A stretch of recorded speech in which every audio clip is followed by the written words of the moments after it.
আপনারা যাবেন ভালো কথা, কিন্তু দিনাকে সাথে করে নিয়ে যাবেন এই কথা আর একেবারে মুখে নিয়ে আসবেন না।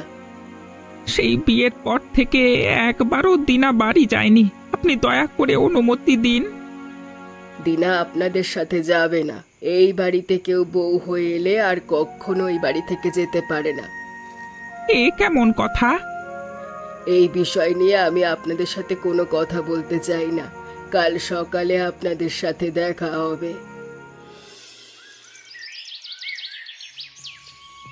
বাবা মা সকালেই চলে যেতে চেয়েছিল, আমি যেতে দিলাম না। ভাবছি আমি বাবা মায়ের সাথে বাড়ি চলে যাব। একবার বাড়ি যেতে পারলে এই বাড়িতে আর কখনো ফিরবো না। তোকে তো যেতে দিবে বলে মনে হয় না রে। আর তুই চলে গেলে এই বাড়িতে আমি আর কোনোদিনও কাজ করতে আসবো না। নতুন করে কোথাও একটা কাজ খুঁজে নেব। সেই ভালো, তোমাকে আর আসতে হবে না।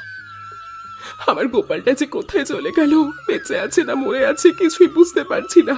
কতদিন হয়ে গেল ওকে ছাড়া আছি। সত্যি গো, ও তো তোমাকে ছাড়া থাকতে পারে না, তাহলে গেল কোথায়? কেন জানি না মনে হচ্ছে আমার ছেলেটা আর নেই। ও যদি বেঁচে থাকতো তাহলে আমাকে ছেড়ে দিতে পারতো না। এমন কথা বলো না। আমার পায়ের কাছে কি একটা বাঁধলো। দেখো কাকিমা, আমার পাটা কেটে গেছে। কিসে কাটলো রে? এখানে তো কিছু নেই, দেখি তো।